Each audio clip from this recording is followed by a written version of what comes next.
The Los Angeles Clippers, basically since I've been on this earth, since Soggy Sports has been spawned in on earth, okay, they have been a constant and continuous, non-stop roller coaster of a shit show disappointment of a franchise, okay? This team has always had high expectations, yet they have never, ever came close to reaching them. They've never made the NBA Finals, and they are continuously the Los Angeles Lakers' little bro, okay? And they get treated as such.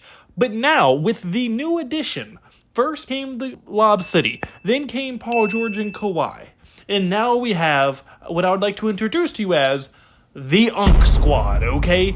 The Unk Squad is here, and they're here to make some noise. They have the oldest average age of any NBA team currently in the league, but yet this is probably one of their best overall teams they've had in a very, very long time. So I'm going to be going into the transactions that got them here, and how I think maybe, just maybe, this could finally be the team that could get them over the hump.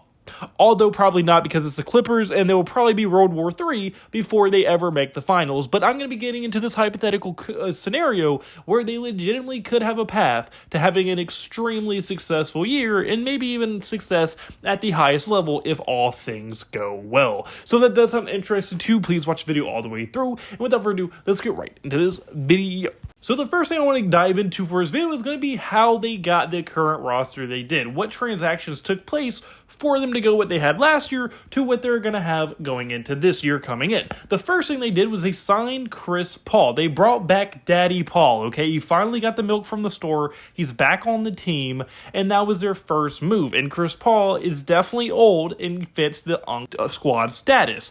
And then they went and signed Bradley Beal because he got waived from the Phoenix Suns. Now, Bradley Beal isn't exactly like Unk super old, but he's definitely a vet at this point in his career, so he fits the mold of this team as well. Then they went and traded for John Collins, who is probably the youngest, most athletic, flashy guy out of any of the guys they actually went out and got, but he is also a veteran.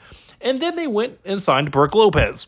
Brook Lopez is about 90 years old and rode there on a dinosaur on his pet Stegosaurus, okay? So that's all that needs to be said. And then they re-signed James Harden, who at times looks like he's 80 years old, and then other times he looks like a very good player. But James Harden's a great basketball player, and they were able to re-sign him this year to keep him on the team. They re-signed Nicholas Batum as well, and their only real loss of this offseason was when they traded away Norman Powell to the Miami Heat, but in return, they ended up getting John Collins out of that, so like they didn't completely lose everything. So although this team is very old as dirt, if you will, they have potential. Okay, like, if it all goes well, if somehow these geriatric fucks can stay healthy, some way, somehow, I know it's the Clippers, and I know it's a team led by Kawhi Leonard, okay?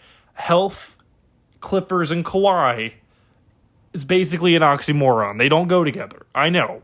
But if some act of God could just keep this team healthy, they have a legit chance to be very, very good. And I think this because look at their potential starting lineup. Their starting backcourt would be James Harden and Bradley Beal. James Harden is a great player, and although he's no longer the MVP level player he once was, he has definitely evolved his game into becoming more of a facilitator type guy who can also score the basketball, opposed to Mr. Step back, take every shot when he was in Houston. He's not that player anymore, but he, in my opinion, is a more conducive of winning player now than he ever was in Houston. So I think this is one of the best versions of James Harden we have ever seen throughout his career, and I think he's going to continue to be very good at that, and he's going to be able to facilitate very good for this team, especially with his new backcourt partner in Bradley Beal. I know that Bradley Beal had a disappointing tenure with the Phoenix Suns, to say the least, but it's not entirely his fault. The Phoenix Suns are just a shitty franchise, let's be honest here. They had one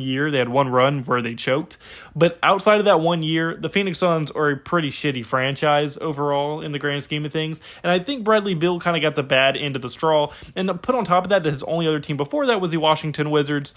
He's never really had a chance on a legit functional team. And I think this is going to be his first chance. Because although the Clippers do have a lot of problems, and they are definitely a roller coaster of emotions if you're a fan of this team, I am not. I just an outside viewer, I could only imagine.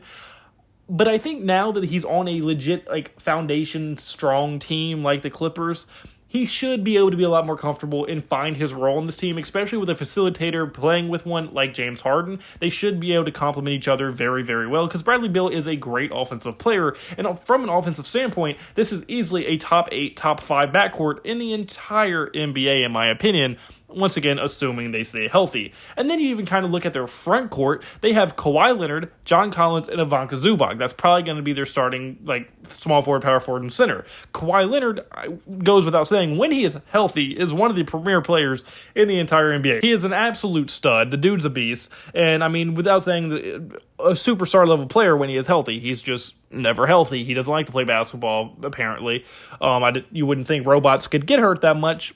But he has shown that AI isn't shit and that he is, in fact, always going to be lazy no matter what. And then John Collins is relatively healthy. He's just a role player, but he's a very fun role player. Super athletic, catch lobs, can rebound the ball, can score. He's a pretty good offensively talented player for the power forward position and should overall just complement this team very, very well. And then Zubac is coming off of his career year last year. Now, although his points are probably going to go down because it's a better, well-rounded team with Bradley Beal and people coming in, I think Zubac is still a great center, can rebound the hell out of the ball. Is probably one of the more underrated players in the entire league, honestly. And with his rebounding and his defense, plus being able to be a functional offensive player, I think Zubac is going to continue to be able to hold down the fort at the center position and will consistently be a very solid matchup no matter who he's playing against. So I think from their starting lineup perspective, you're going to have a great backcourt. You're going to have a very solid front court led by a superstar in Kawhi, assuming he's healthy. And I think you're definitely a better team than you were last year. Because I would say Bradley Beal, if he can go back to the Bradley Beal of old, is just as good as Norman Powell. James Harden's a beast, so that backcourt is just the same or better. And then a healthy Kawhi would go a long way for this team. I think John Collins has upgraded what they had, and Zubac is returning. So I think they got better in certain positions or even stayed the same. And then if you look at their depth on this team, it's not even close. The depth of this team is probably one of their biggest strengths out of their entire roster. Because due to their status as the UNC squad, they have a plethora of veterans off this bench to keep this team going if injuries do happen or if they need leadership. Because look at the vets they're going to have off their bench. They're going to have Chris Paul, Brook Lopez, Bogdan Bogdanovic, and Nicholas Batum all off this bench. And all of these players are still solid. Like, Chris Paul's not a bum, Lopez isn't a bum, Bogdan's not a bum, and Batum's not a bum. Like, all these players are still going to contribute and can play on the court. It's not like they're just like Udonis Haslams, okay? Like, they're going to be legit players for this team, and they're going to help them win games. And then you combine that with the other kind of spark plug, grit and grind, like, going to do the dirty work type young guys